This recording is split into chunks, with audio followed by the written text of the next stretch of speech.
Labour and the Conservatives are in freefall. The local elections were an absolute example of that.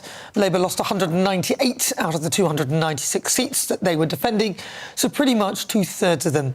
Here's Wes Streeting trying to justify it. Voted for change at the last general election, and at the moment people aren't feeling that change, and I think that's reflected in the results on Thursday. These are moves in the right direction. Will people be feeling the benefits of that yet? No. So that's why the Prime Minister said he wants to go further and faster on delivering real improvements that people feel. Because if they don't feel it by the next general election, they will look for change elsewhere. Frankly, we'd like them to slow down. And even their own MPs are fed up. Dan Carden pointed this out. Enough of low wages and sky-high bills. Enough of high streets being left to rot. Enough of crumbling infrastructure and public services that don't work. Enough of broken promises. Do you know who said that? It was your Labour colleague, the Labour MP Dan Carden. The Conservatives did even worse and were pretty much obliterated. You can see why both parties colluded and postponed local and mayoral elections. The writing was on the wall. They are running scared of Reform UK. Yet despite this brazen behaviour, both parties appear to be tone deaf to the cries of the British public. So listen very carefully, both of you, and I believe I speak for a large portion of the British public. We do not believe that smashing the gangs is a legitimate policy, and it is nigh on impossible anyway. From a government who won't even have a national inquiry into smashing rape gangs in this country, whose network possibly span at least 50 locations, we are not confident that the Labour Party is capable of smashing gangs internationally. And as for the Conservatives, well, they aren't capable of anything. We are sick and tired of paying out willy-nilly to house and feed channel migrants who are making a mockery of the kindness and generosity of the British people, who themselves are suffering. Instead of this country being so inviting, give them tents, like in France, which is where they are fleeing from, to get better conditions here. I say no to putting people in hotels. Tents are good enough for France. They should be good enough for here in Britain. And for God's sake, ditch net zero. We are frankly not impressed right now in banging the drum for net zero, especially as it is costing us a fortune and leaving us beholding to China for raw materials and raw earths. How does this give us any energy security, and how does it reduce carbon globally when it is simply being offset elsewhere? Then, when you add transportation costs, you're actually putting out more. And in order to keep this so-called renewable nonsense all going, it needs to be subsidised. Renewable energy is costing us £25.8 billion a year across households and industries. ED's mad schemes include a £22 billion experimental carbon capture scheme announced the same day as a £22 billion black hole, which, if Labour had the money, why didn't they just fill it with that? Carbon capture has pretty much failed everywhere that it has been tried. Then there was carpeting the land with wind farms and solar panels, where we had to admit that the hard materials for the latter were coming from China, who used slave labour. Had he not been challenged, he would still buy them from plants there who use that sort of labour. Anyway, we can see how flimsy solar panels are in bad weather conditions on the farms in Anglesey after they were destroyed. He even talked about dimming the sun. But how do you square that circle when you're advocating solar energy? We could still lose our last blast furnaces, and there will, under his guidance, we've done away with coal, and there'll be no new oil and gas licences, so we'll be buying from elsewhere. And of course, we had that energy phenomena that happened in Europe due to the unpredictability of renewables, the fluctuations interfering with the grid in Portugal and Spain, which led to blackouts. To his opponents, he has sworn he will fight on, sacking 80-year-old Dame Mary Archer, the wife of author Geoffrey Archer, who was on the board of ED's Net Zero department. 7 months previously, Labour had blocked her from taking up a post as the chairman of the London Parks, and more recently, she agreed with Tony Blair that Net Zero was doomed to fail. Time to ditch net zero. Enough is enough. If the two main parties refuse to listen to the electorate, then they will be obliterated at the ballot box. The answer, my friend, is blowing in the wind. The answer is blowing in the wind. Right now, I'm joined by the leader of the Climate Party and independent councillor, Ed Gemmell. Ed Gemmell, welcome. Now, do you honestly support Ed Miliband and his net zero exploits?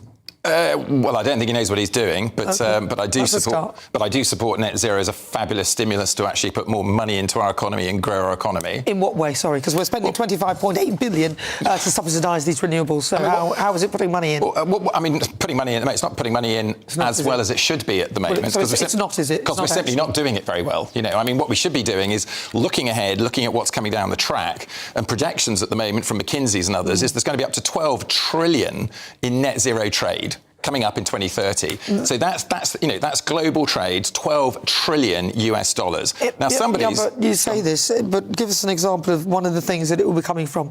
Will it be 12 trillion in the pockets of China as they make more and more solar panels and raw earths? Okay, well, so I'll come straight onto that. But just, I mean, in general, they looked at 11 different sectors. So it's coming right across the board in everything. It's not simply talking about renewables. It's a lot of sectors, including agriculture, building, et cetera, et cetera. In terms of China, the whole point at the moment is China is ahead of everybody in making the money. I mean, they're building those coal-fired power stations, which I mentioned here before, but they're making all the money. So those coal-fired power stations are out there making the solar panels and the wind turbines and the batteries and everything else that we're then importing to ourselves here. Can you see the problem with that? Yeah, no, deindustrialisation. I can see the massive problem with that. But deindustrialisation is not being caused by net zero. I mean, let's be very, very clear about it. In what way is it not being caused by net zero? Because what you just said there, so we're offsetting our carbon, so we're getting rid of all our coal fields and everything else like that. We're allowing China to do it, so we were deindustrialising ourselves, and then we are now enabling China, and then we are transporting these things to this country so that we can say that we're zero carbon. Okay, I think if I could just simply look at the dates and the stats right at the beginning and then answer it fully. So 2008 is when the Climate Change Act came in. Okay, that's when it came in. That's effectively when we started to decarbonise and we put it into law. And we didn't talk about net zero until 2019. But let's just take the 15 years since 2008. Manufacturing as a percentage of GDP in 2008 was 9.5%. Okay, it's now 9.1. Sorry, in 2023, it was 9.1%. So it's gone down by 0.4% since we've had net zero as a concept. So it hasn't grown. Net zero definitely hasn't grown. So, but let's go back 15 years before. Right. In the 15 years before, it actually went down from 1993 by 11%. Now, let's go back another 20 years, and it went down from 1973 to 1993 by another 11%. But there's a lot of going back. And what it means is net zero is not causing it. Now, that doesn't say we can't do it better. It doesn't mean that, does it? Because there may be other factors that are causing this sort of thing. So net zero is not the only thing that goes on in terms of... Certainly not the only thing, absolutely. So I'm not going to take much with those figures because I just feel that there are so many other elements and factors that could cause our productivity to go up or down. And I think what we just... And I would agree with you over that period. The point being there's lots of factors. It's not only net zero, and even in the recent terms, we haven't got down that much over the period we've been talking about it. Now, in terms of potential to grow GDP in the future, what are the big trends around the world? There are two massive trends happening around the world. We may disagree with details of them, but they're AI and the sustainability in net zero. And these are projections of McKinsey and other consultants about where everybody's going to put their money, put their buck over the next 5, 10, 20 years. Now, AI is seen to be bigger, but net zero is also seen to be huge, as we said, 12 trillion. Now, if we went ahead and did it better, harder, faster, invested instead of piffering around the edge and all that sort of thing, if we actually got there and did it, made it our industrial plan to lead in the clean industrial revolution.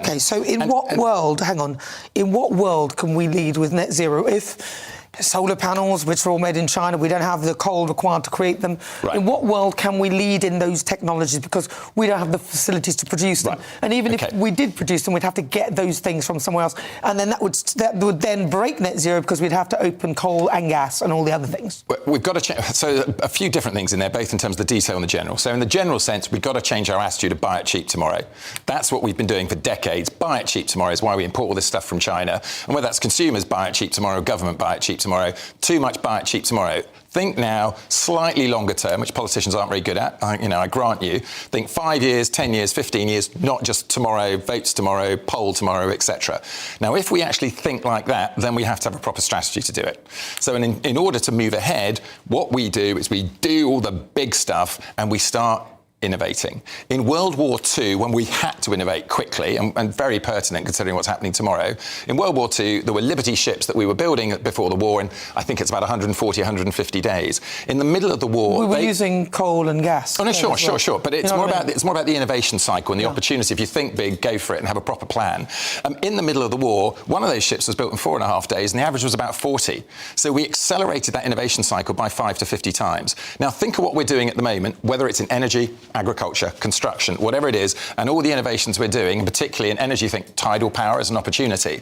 And think if we really concentrated on it, we had the right legislation in place and we had the right investment, how fast could we move those innovation cycles? Yeah. And if we did, some of the things we're talking about would be solved. I hear you, but this is a pipe dream. I'm sorry. But there are too many things that you're requiring. You're requiring the government to think long-term. It's never happened. It never would happen. Yes, They're short-termists. They think about their job and they don't really care about that. So that's not going to happen. So already there's no more to talk about. They're not going to be long-termists. And secondly, half the stuff you're talking about, innovation, which are words which mean anything or nothing.